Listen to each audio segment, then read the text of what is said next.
load up on gun. DHS's videos posted on social media paint a picture. Immigration enforcement is action-packed. Masked agents carrying rifles, dressed in fatigues and combat helmets, arrive at a home in the dead of night. Quick cuts, flashing lights, infrared drone footage. Then the beat drops as the agents march middle-aged men away in handcuffs. The scenes are reminiscent of those from 20 years ago during the invasion and occupation of Iraq, when U.S. troops were engaged in the war on terror.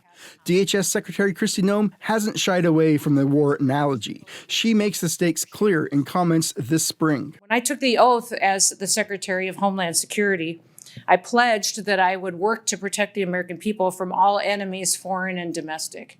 And let me be clear, we have enemies living among us. This summer, Congress passed President Trump's Big Beautiful Bill, funding immigration enforcement to the tune of $170 billion. It allows ICE to hire 10,000 new officers. Noem talked about the infusion of cash just before the bill passed. It also will provide $4.1 billion so that we can hire 5,000 new CBP officers as well as 3,000 new CBP border agents. Almost 20,000 people leave the military each month, and DHS is looking to them to join the administration's crackdown on immigrants. In a memo this summer, Defense Secretary Pete Hegseth ordered the military services to push separating members over to DHS jobs. It emphasizes the SkillBridge program, an internship where service members can work at civilian companies full-time during their last months of service, all while collecting their military pay and benefits.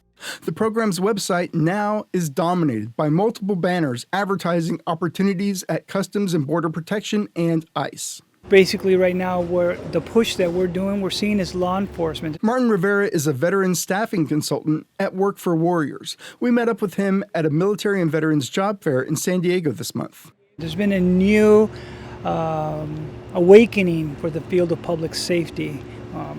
Aside from politics or whatever you want to see. Police from San Diego, Pasadena, and the Port of Los Angeles were recruiting, as was the Federal Bureau of Prisons. But the only booth with a line while KPBS was there was CBP.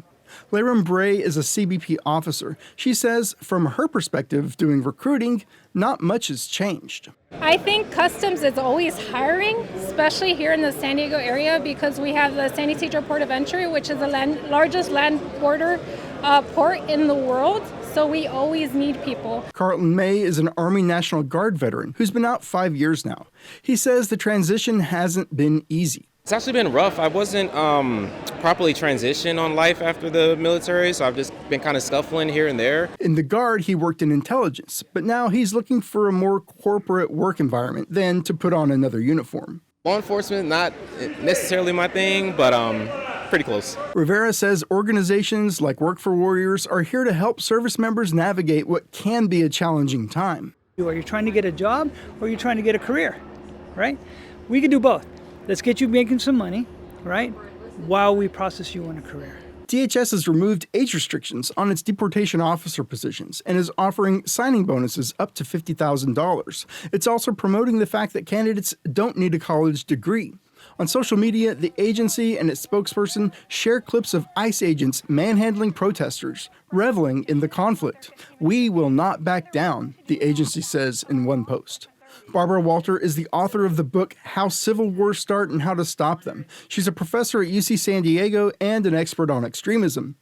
She's concerned about the growth of ICE and who will fill these jobs. She compares ICE with secret police forces in authoritarian states. She says ICE appears accountable only to Trump. America's version of the brown shirts. It is absolutely clear in my mind that that's what's happening here. And it's already happening because they're not accountable to anybody but Trump right now. And they're anonymous. And Congress has given them, so much money to expand. And of course, you would want to fill it with individuals who are likely to be deeply racist and sexist and brutal. And because he's going to be using them for brutal means. Noem now says ICE has received more than 150,000 applications and has issued more than 18,000 job offers. It did not respond to questions about how many of those are veterans. We asked each military branch how many transitioning service members have applied for DHS internships through the SkillBridge program. Only the Army provided numbers. Since Hegseth's memo in May, 3 soldiers have applied.